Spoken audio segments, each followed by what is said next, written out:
Hello tout le monde, je vous retrouve aujourd'hui pour mon book haul du mois de décembre. Je vous retrouve pas forcément devant mes bibliothèques comme d'habitude, tout simplement parce que je peux pas filmer dans mon salon aujourd'hui. Donc voilà, petit changement de décor. J'ai quand même pas mal de livres à vous présenter parce que il y a eu les fêtes de fin d'année, j'ai été gâtée également par ma famille en bouquin, donc j'ai pas mal de choses à vous présenter. Je vais d'abord commencer par les livres que j'ai pris personnellement. Il y a 3 livres poche et un livre grand format et du coup je vais commencer par le livre grand format directement. J'ai pris ce livre grand format grâce à Ulmain qui est du coup un abonné qui m'avait fait un don sur mon Utip et du coup je me suis pris le 3e tome de Shades of Magic, donc c'est Shades of Light de Victoria Schwab publié chez Lumen. Et comme vous pouvez le voir, en fait c'est déjà ma lecture en cours parce que j'avais trop envie de connaître la fin de cette histoire. Donc voilà, encore merci beaucoup à toi et je suis hyper contente de connaître la fin de cette histoire et en tout cas le début est super bien, donc j'ai hâte de poursuivre ma lecture. Ensuite, je me suis pris le tome 3 de la saga Le Sorceleur, donc c'est Le sang des elfes de Andrzej Sapkowski, donc publié chez Brajlon. Tout simplement parce que vu qu'il y a la sortie de la série sur Netflix, tout ça, j'avais très envie de la voir également, mon conjoint veut la voir aussi. Et du coup je me suis dit que j'allais essayer de lire le tome 2 et le tome 3 assez rapidement pour pouvoir regarder la série, puisqu'il me semble qu'il faut avoir lu le tome 3, donc là vraiment le premier roman de cette saga pour ne pas être spoilé par rapport à la série. Donc c'est pour ça que j'ai pris le tome 3 et moi je les ai tous dans cette édition poche avec les couvertures du jeu. Donc voilà, je suis plutôt contente. Je suis en train de lire le tome 2 quand je vous tourne cette vidéo. C'est des nouvelles donc c'est assez rapide et c'est pas forcément ce que je préfère.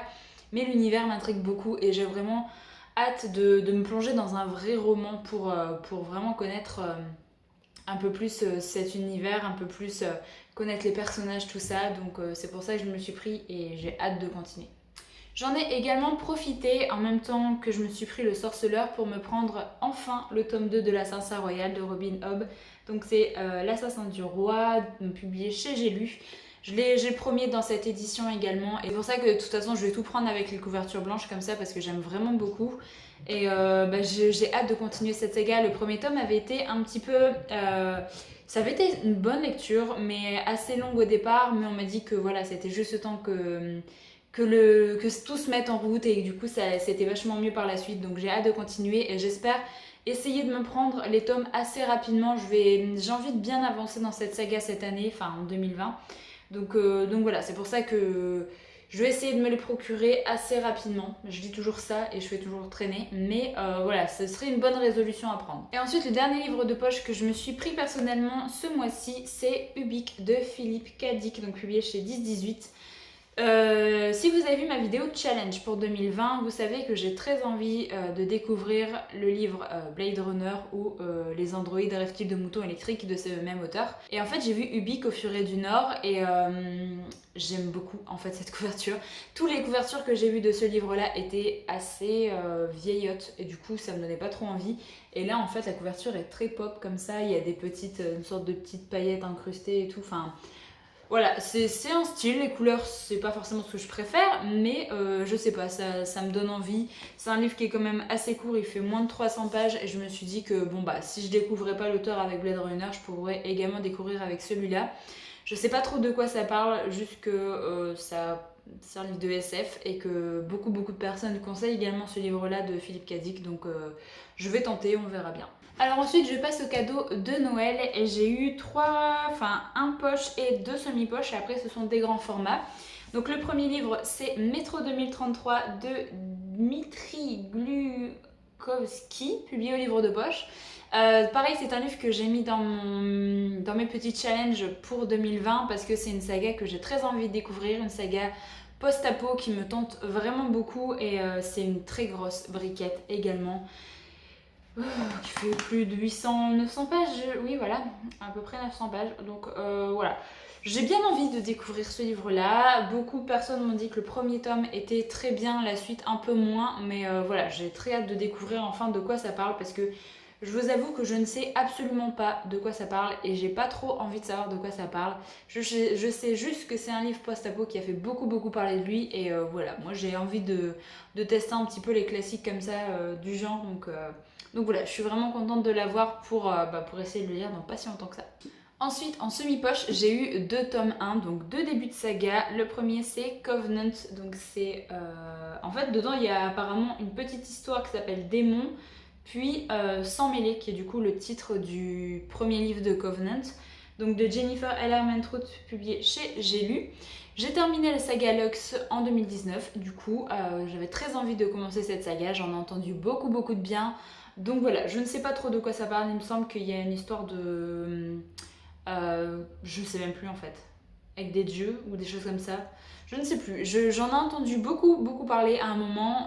On m'a vendu un petit peu du rêve en disant qu'il était très bien, toujours aussi addictif, grâce à la plume de cet auteur. Mais du coup, j'ai oublié un petit peu de quoi ça parle. Donc voilà, j'ai pas trop envie de me rappeler. J'ai juste envie de me plonger dedans sans forcément savoir vraiment de quoi ça parle. Et vu qu'il y a une petite histoire en plus dans celui-là, donc je trouve ça cool. Donc voilà, un autre livre de Jennifer L. Armentrout qui, du coup, peut-être que cette année, je me ferai toute la saga Covenant au fur et à mesure. Je pense que ça peut être sympa. Et ensuite, l'autre livre, du coup, qui est un premier tome, c'est Les Brumes de Cendre Lune de Georgia Caldera. Donc c'est Le Jardin des âmes, le tome 1, publié chez J'ai lu. Il y a beaucoup de personnes qui en parlent, mais moi, j'avais déjà tilté sur la couverture parce que j'aime beaucoup.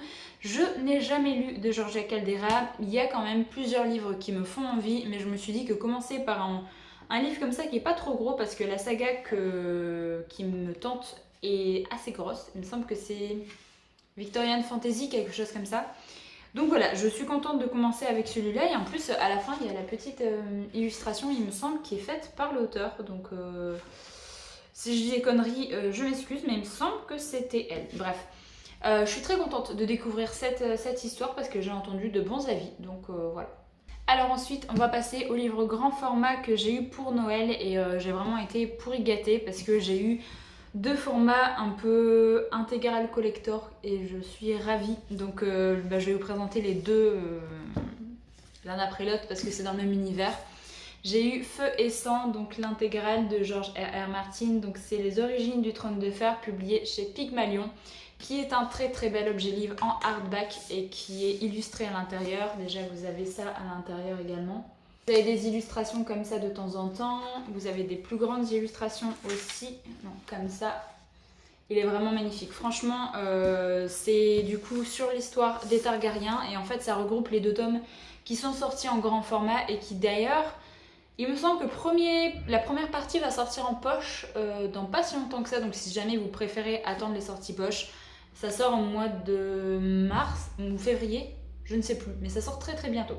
Donc bref, je suis vraiment ravie parce que franchement l'objet est magnifique, vous avez un petit marque-page là, c'est super beau. Je suis super contente parce que autant j'aimais bien le côté un peu écaille de dragon qu'il y avait sur les 2 tomes séparés, mais au final j'adore les hardbacks comme ça et avec les illustrations en plus, je trouve ça juste magnifique, donc voilà, je suis super contente. Et donc le même livre qui est dans le même univers, je pense que vous vous en doutez, c'est l'intégrale, la première intégrale du Trône de Fer, donc du même auteur, qui est donc publié chez J'ai lu également et qu'on a vu passer voilà, très souvent aussi, avec les pages argentées et avec du coup la carte comme ça en couleur.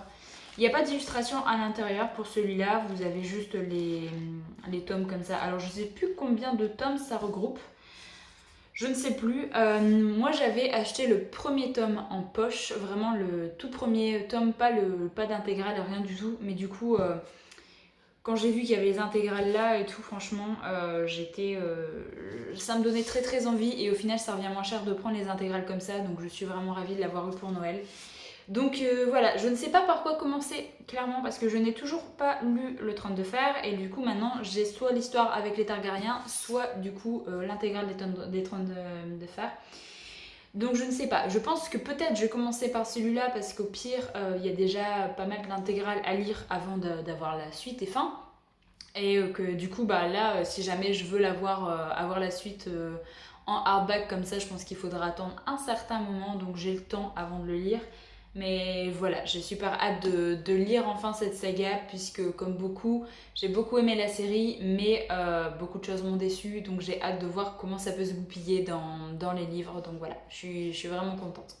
L'avant-dernier livre, c'est un deuxième tome que je suis vraiment ravie d'avoir puisque j'ai décidé de relire le premier tome pour poursuivre et terminer cette saga en 2020. Donc c'est le deuxième tome de Young Elite, La confrérie de la rose de Marie-Lu, publié chez Castelmore. Marie-Lu est une auteure que j'aime vraiment beaucoup et je suis ravie de redonner une chance à cette saga parce que j'ai lu le premier tome de Young Elite il y a 3 ans, quelque chose comme ça. J'ai plus aucun souvenir en fait du premier tome et j'aurais dû lire le deuxième et troisième tome pas trop longtemps après.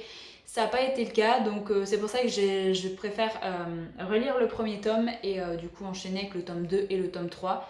Et en tout cas, je suis vraiment ravie parce que j'aime beaucoup ce que cet auteur fait. Et d'ailleurs, j'ai le deuxième tome de Warcross à lire aussi. Il faudrait que je me le procure parce que ouais, ce serait une saga terminée. Donc c'est plutôt cool. Et enfin, le dernier livre que j'ai à vous présenter dans cette vidéo, c'est Une cosmologie de monstres de Shawn Hamill, donc publié chez Albin Michel Imaginaire. Je suis vraiment ravie parce que les deux de chez Albin Imaginaire qui me tentaient, c'était Une cosmologie de monstres et Terminus. Et du coup, j'en ai eu un des deux, donc je suis vraiment contente. Je ne sais pas de quoi ça parle, tout ce que je sais, c'est que c'est un livre de fantasy ou de SF, je ne sais même pas. Qu'on rapproche très souvent à l'univers de avec Cthulhu, des choses comme ça. Donc voilà, j'en sais rien du tout. J'ai vu des avis il y a pas mal de temps et j'ai déjà oublié de quoi parlait ce livre et j'ai pas envie de me re-spoiler, mais j'ai très envie de le lire. Mais par contre, je trouve ça clairement abusé le prix parce que le livre fait 400 pages, il est à 24 €. Donc voilà, c'est ça aussi qui me freine en fait pour lire les Albin Michel Imaginaire parce que je les trouve très chers. Même si j'aime beaucoup en fait la couverture comme ça, j'aime beaucoup.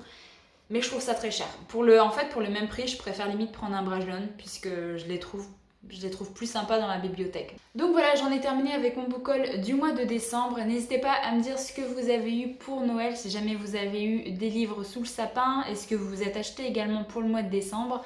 Moi, je vous retrouve très bientôt pour une prochaine vidéo. Donc en attendant, prenez soin de vous.